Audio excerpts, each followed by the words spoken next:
Welcome to Lost Relation Chronicles. No, it can't. I insisted, my voice cracking. Please, Ben, I think we've made a terrible mistake. We? It was you, he replied quietly. There's no mistake, Kathy. This is what you wanted, remember? A modern marriage. Folks, I'm Kathy, and this is a story of how I dug a pit for my own self. I had spent hours preparing Ben's favorite meal, grilled salmon with roasted vegetables and a quinoa salad. The table was set perfectly, the wine breathing in crystal glasses. Everything had to be just right for this conversation. I'm not saying we're broken, I began, watching Ben's fork freeze midair, a piece of salmon dangling precariously from its tines. But why not try something different? The look on his face was priceless, a mix of confusion and disbelief that almost made me laugh. But I kept my composure. This was too important to derail with giggles. I had been planning this moment for weeks, ever since Jen told me about her and Mike's arrangement. It had sounded so exciting, so modern. Why shouldn't we have that too? I leaned forward, feeling a surge of excitement coursing through me. An open marriage, Ben. It's what all the modern couples are doing these days. It keeps things fresh, exciting. I paused, searching his eyes. Don't you think we could use a little excitement? Are you not happy with our marriage? He finally managed to ask, his voice barely above a whisper. The hurt in his eyes made my stomach clench, but I pushed the feeling aside. I reached across the table, squeezing his hand reassuringly. Of course I am, honey, but think about it. We could have the best of both worlds, the stability of our marriage and the thrill of new experiences. I felt a twinge of guilt at the uncertainty in his eyes, but I pushed it aside. It's not about being unhappy. It's about growing together. I could see the wheels turning in Ben's head. He was always so considerate, always trying to make me happy. It was one of the things I loved about him, even if it sometimes felt a little predictable. That predictability, that steadiness. Wasn't that part of why I was suggesting this? To shake things up? I don't know, Kathy. This is a big step. Are you sure about this? He asked, his brow furrowed with concern as he set down his fork, the salmon forgotten. I mean, what about jealousy? What about feelings? What if one of us falls for someone else? I smiled widely, feeling victory within my grasp. I had answers prepared for all of these questions. Absolutely sure. Trust me, Ben. This will make our marriage stronger than ever. We'll set ground rules, communicate openly. It'll be an adventure we share together. I took a sip of wine, gathering my thoughts. As for jealousy, well, that's part of the growth. We learn to overcome it, to truly trust each other. And feelings? I leaned in closer, my excitement building. We'll be open about everything. We won't let emotions blind us. If anything, we'll emerge more connected than before. We're adults, Ben. We can handle it. Our love for each other is the foundation. Nothing will change that. I watched as Ben swallowed hard, his dinner long forgotten. Okay, he said softly, the word barely audible. I clapped my hands together, unable to contain my excitement. Oh, Ben, you won't regret this. I promise you. This is going to be amazing for both of us. As I launched into a discussion about setting boundaries and creating dating profiles, I noticed Ben's forced smile and distant nod. Little did I know, as I chattered on about our bright new future, that I had just set in motion the undoing of everything we had built together. With each enthusiastic word, I painted a picture of freedom and adventure, blissfully unaware of the cracks forming beneath the surface of our relationship.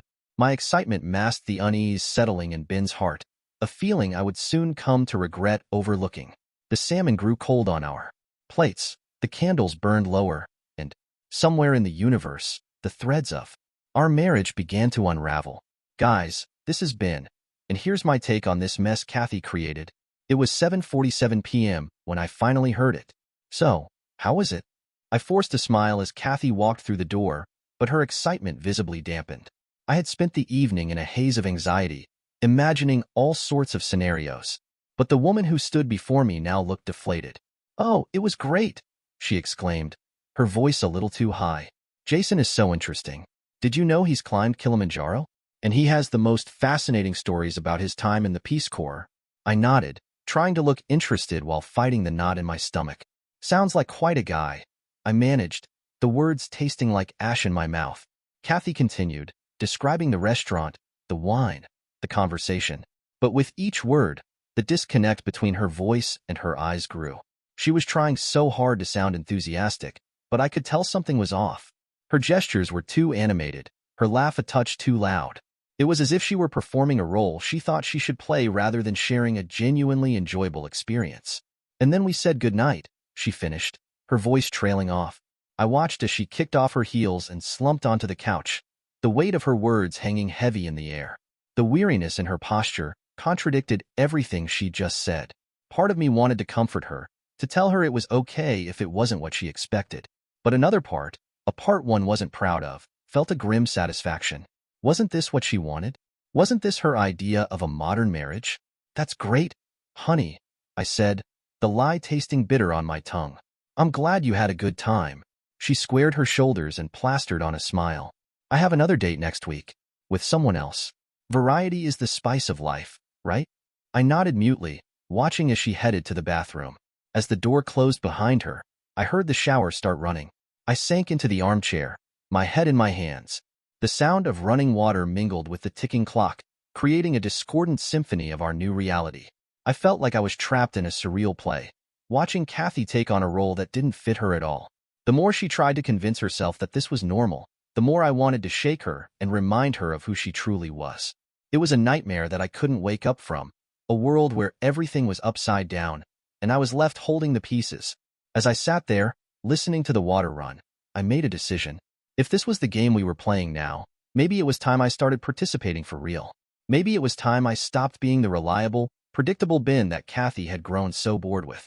The thought sent a shiver down my spine, equal parts excitement and dread. What would happen if I actually embraced this new lifestyle? What would Kathy do if I started going on dates too? As the bathroom door opened and Kathy emerged, wrapped in her robe with damp hair clinging to her shoulders, I pushed those thoughts aside. For now, we'd continue this dance of pretend enthusiasm and forced smiles. But something had shifted inside me, a seed of change taking root.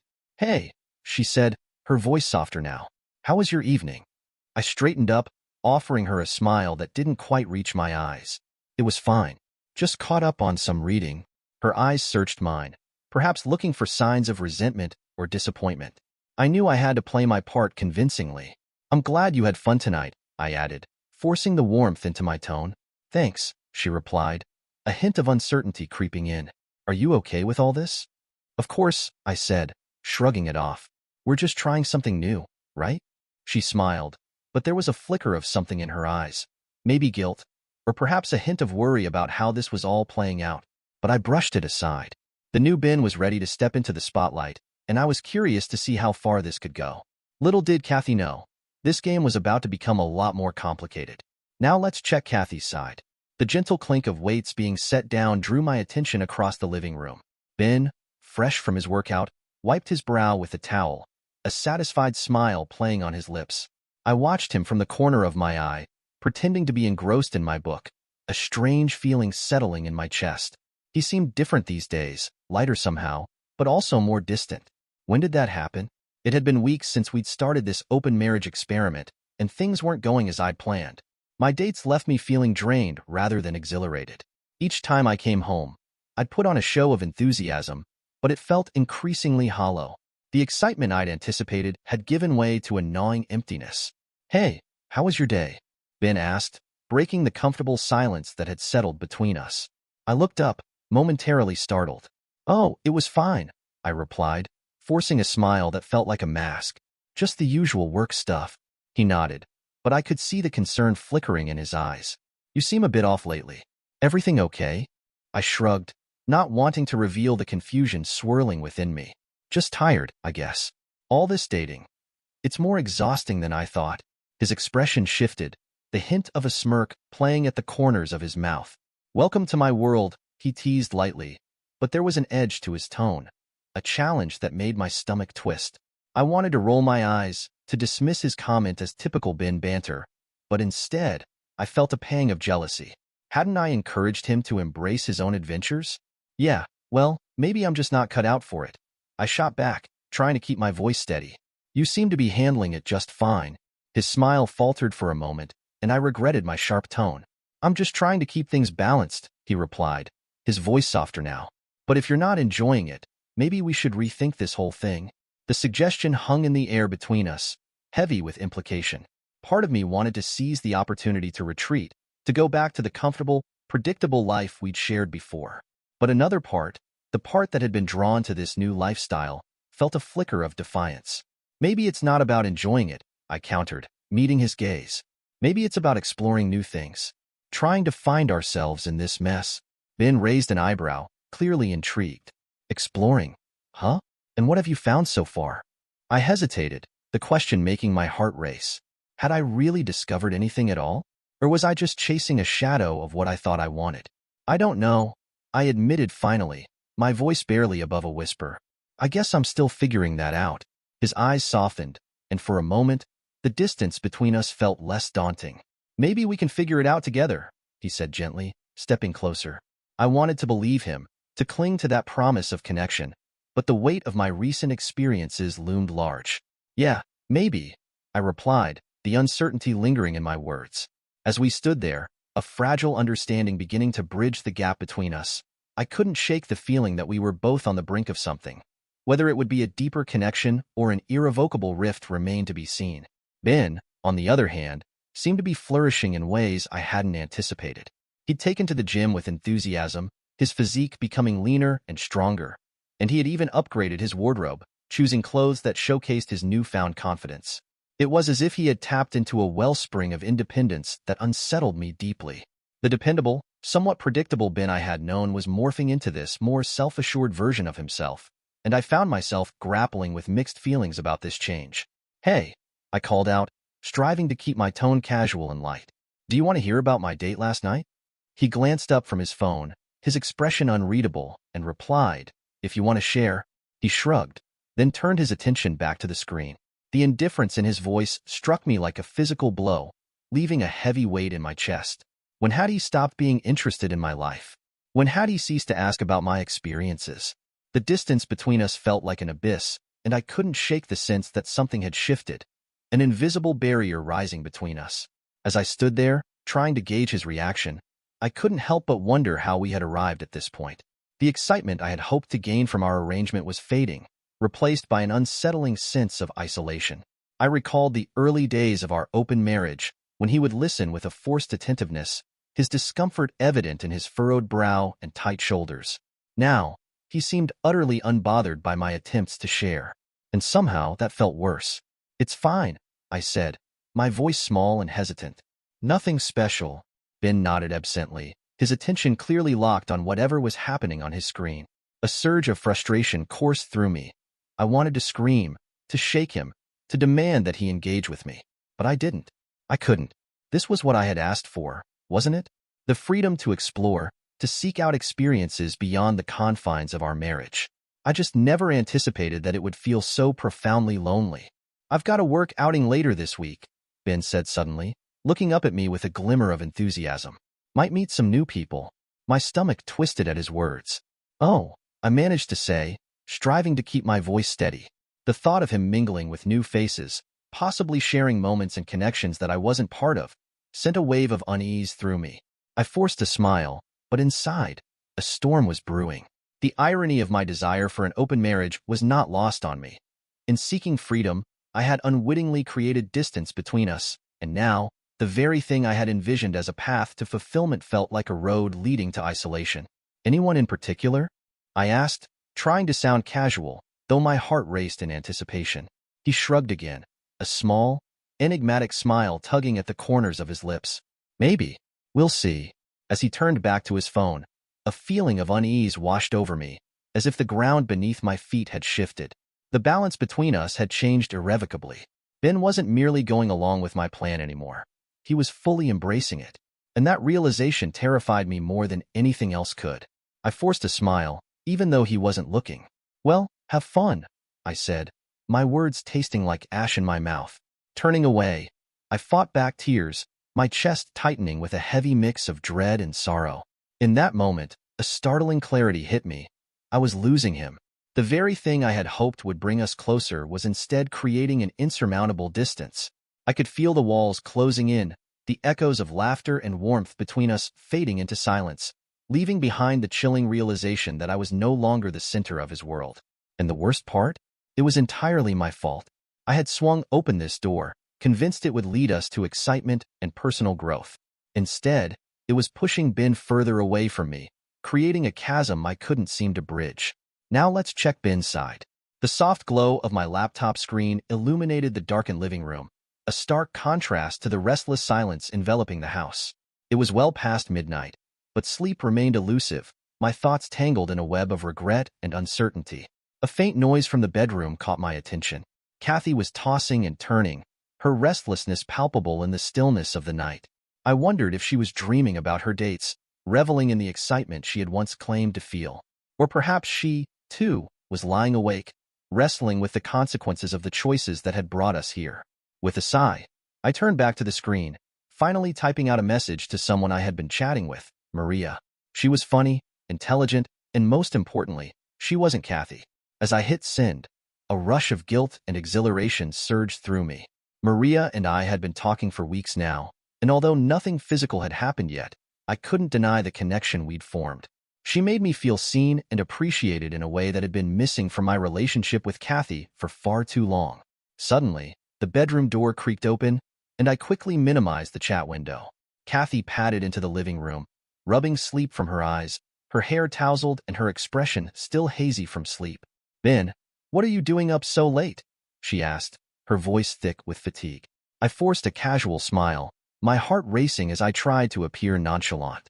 Oh, just catching up on some work emails, I replied, hoping my tone sounded light and convincing. Kathy squinted at me for a moment, searching my face as if trying to gauge whether I was being truthful. I could feel the tension in the air, the unspoken questions hanging between us like a tightrope. As she walked over to the couch, settling into the cushions, I couldn't shake the feeling that I was straddling two worlds. One that felt familiar yet increasingly suffocating, and another that was uncharted but thrillingly uncertain. Couldn't sleep? I asked. Kathy nodded, but I noticed the flicker of doubt in her eyes. She had been watching me closely lately, her gaze filled with a confusing mix of confusion and something that looked alarmingly like fear. Don't stay up too late, she murmured, retreating back to the bedroom. As the door closed behind her, I let out a breath I hadn't realized I'd been holding. The guilt gnawed at me, but it was overshadowed by a growing sense of resentment. Wasn't this what Kathy wanted? For us to explore, to find connections outside our marriage? I reopened the chat with Maria, a smile tugging at my lips as I read her response. Her words were warm and inviting, a stark contrast to the uncertainty that had settled in my home. Each message felt like a lifeline, pulling me further away from the doubts that plagued me with Kathy. I began to type back, feeling a rush of excitement at the thought of the connection we were building. In that moment, I realized I craved this new attention, this validation that had been lacking in my relationship. It was intoxicating and terrifying all at once. We were planning to meet for coffee later in the week. Just coffee, I told myself. But deep down, I knew it was more than that. It was a lifeline, a glimpse of what life could be like without the emotional turmoil of our so-called open marriage. As I typed out a response, confirming the time and place for our meeting, I couldn't shake the stark contrast between our experiences. Kathy's grand experiment had backfired spectacularly. Each time she came home from a date, her initial enthusiasm waned, replaced by a more forced smile and a palpable sense of frustration. I could see it in her eyes, the excitement she once radiated now dimmed by exhaustion. Meanwhile, I felt liberated, as if I were stepping into a new version of myself. I couldn't deny the thrill of anticipation bubbling inside me at the thought of meeting Maria. It was a chance to connect with someone who didn't carry the weight of our shared history or the complications of an open relationship. In those moments, I felt as if I was finally breaking free from the constraints that had bound me for so long. The thrill of possibility hung in the air, and I savored it, even as the guilt flickered in the back of my mind. The initial pain and betrayal I had felt began to fade, replaced by a newfound sense of self. I was rediscovering parts of myself I'd long neglected, exploring interests and connections that had fallen by the wayside. Maria was a significant part of that journey. Tomorrow, I resolved. Tomorrow, I would tell Kathy the truth, about Maria, about my feelings, about everything. It was time to end this charade, to confront the consequences of the choice she'd made for both of us. As I drifted off to sleep, my mind buzzed with anticipation, and my last thought lingered on the coffee we would share in just a few days. For the first time in months, a glimmer of hope sparked within me for the future, a future I was beginning to accept might not include Kathy. Let's check Kathy's side of the story. The house was silent, the only sound the soft ticking of the clock on the mantel. I sat curled up on the couch, a cold cup of tea forgotten on the coffee table, my gaze fixed on the front door. Ben was out again, probably with her. How was your night? I had tried to sound casual when he'd left, but the tightness in my throat had given me away. Ben barely glanced up from his phone, offering only a non-committal shrug before disappearing into the night. I thought back to that fateful night when I proposed this disastrous experiment. The hope and misguided enthusiasm I'd felt then had been palpable. I had been so certain it would bring us closer, strengthen our bonds. Instead, it had torn us apart, leaving me alone with the shattered pieces of our relationship. My own attempts at dating had fizzled out weeks ago. Each encounter only left me feeling more hollow and painfully aware of what I was risking.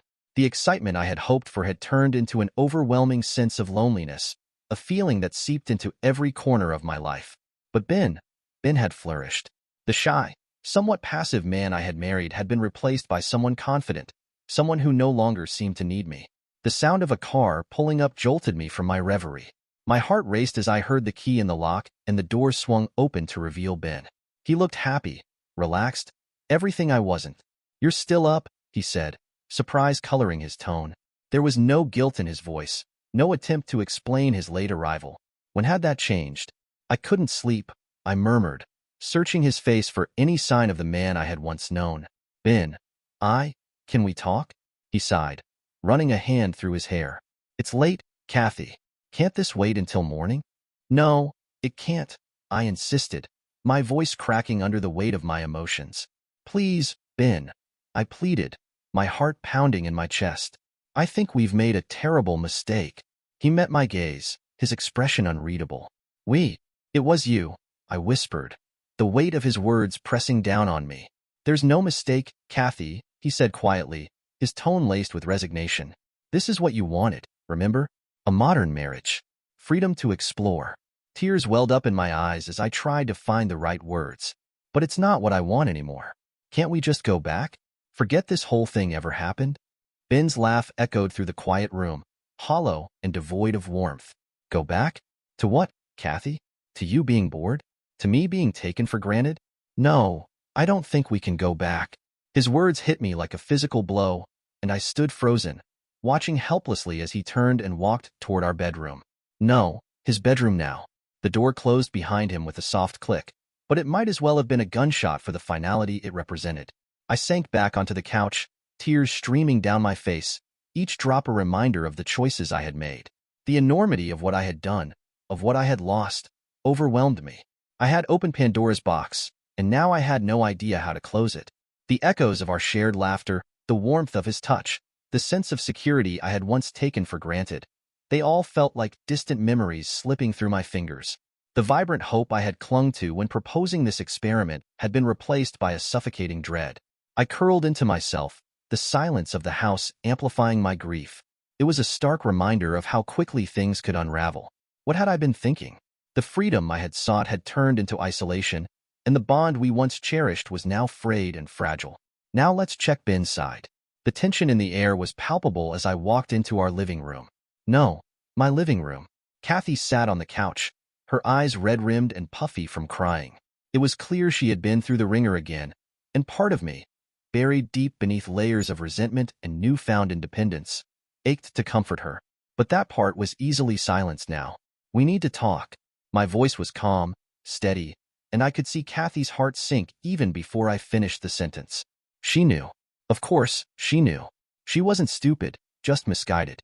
"Ben, please," she began, her voice trembling. "I know I made a mistake. We can fix this. We can go back to how things were." I couldn't help but laugh, a harsh, humorless sound that echoed in the quiet room. "Back to how things were? You mean back to being bored? Back to being taken for granted? You really think we can just erase everything that's happened?" The bitterness in my voice surprised even me, but it felt good to finally say it. Kathy's face fell, the mask of hope slipping away, revealing the raw vulnerability beneath.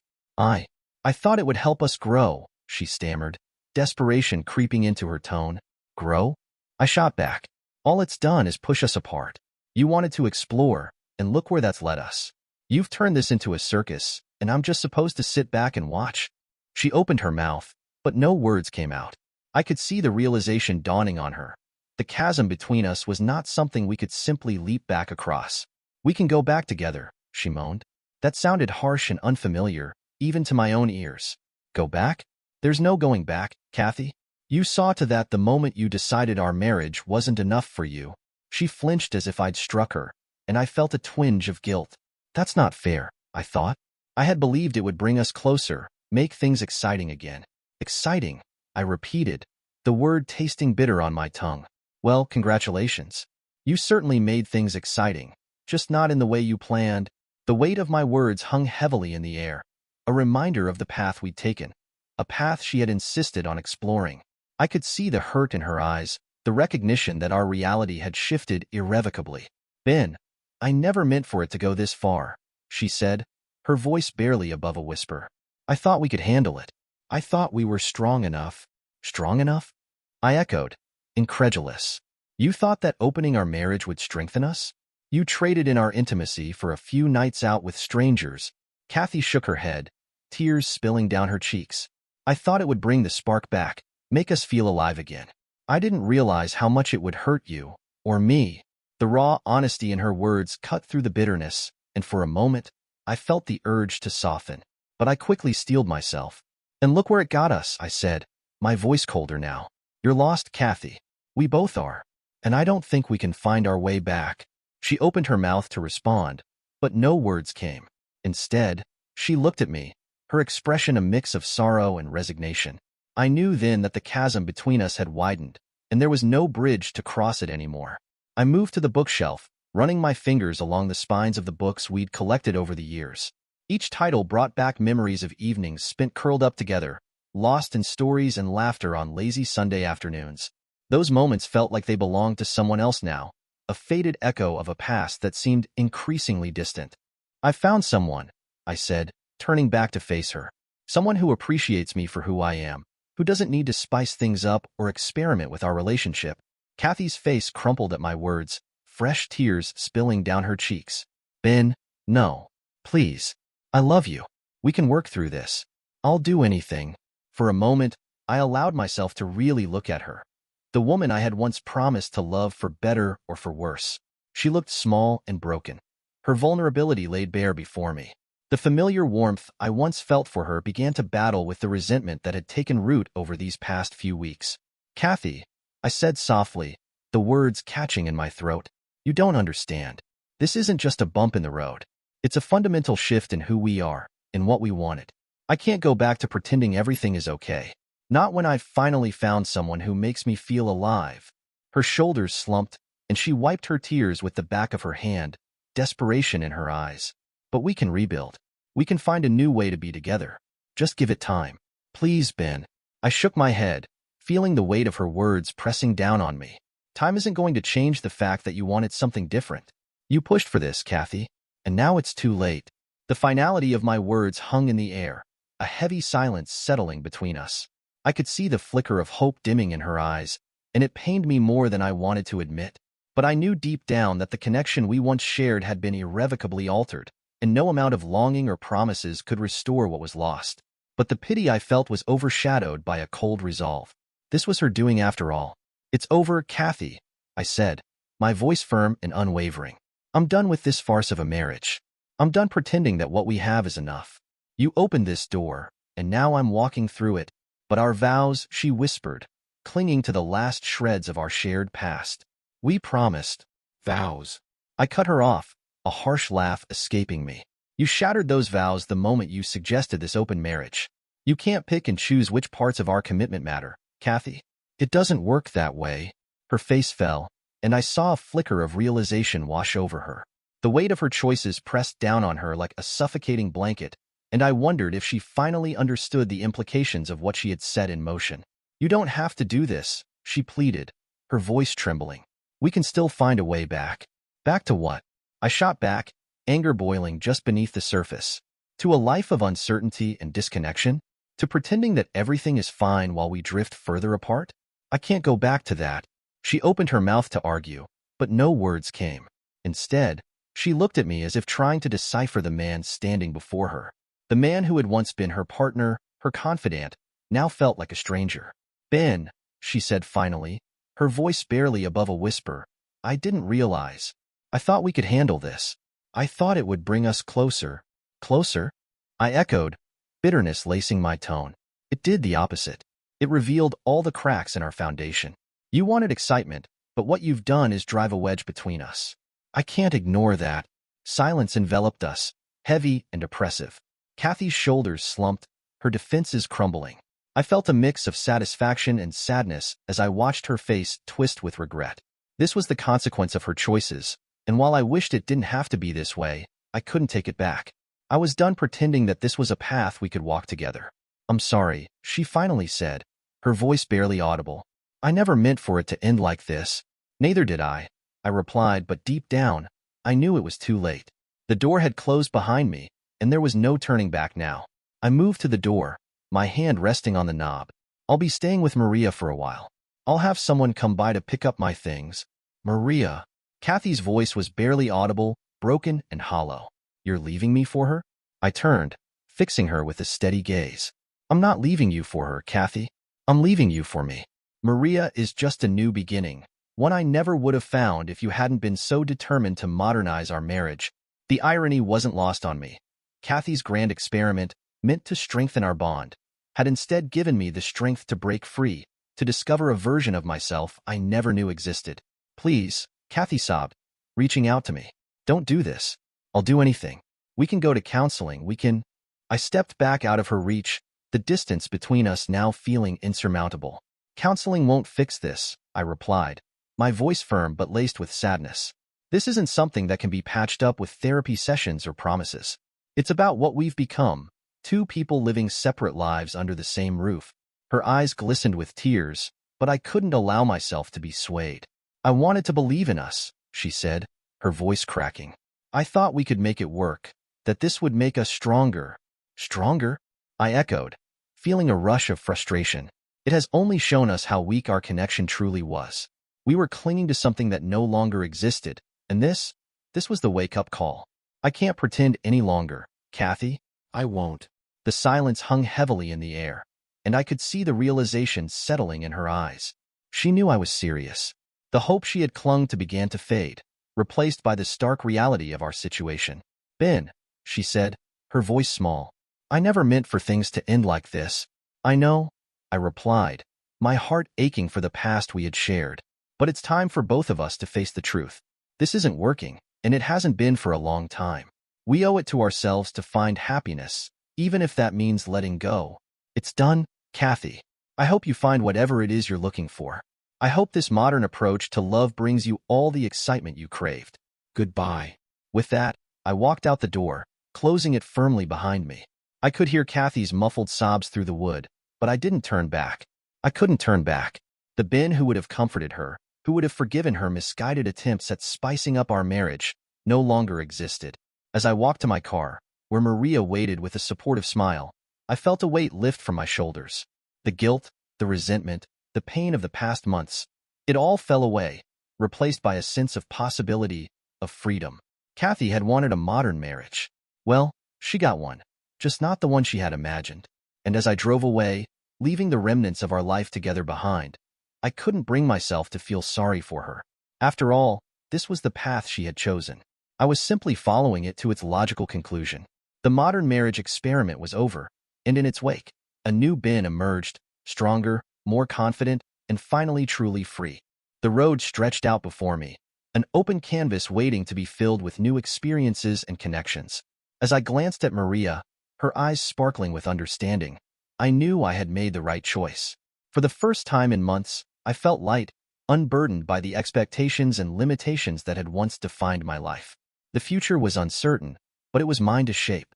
And for that, I felt a thrill of excitement.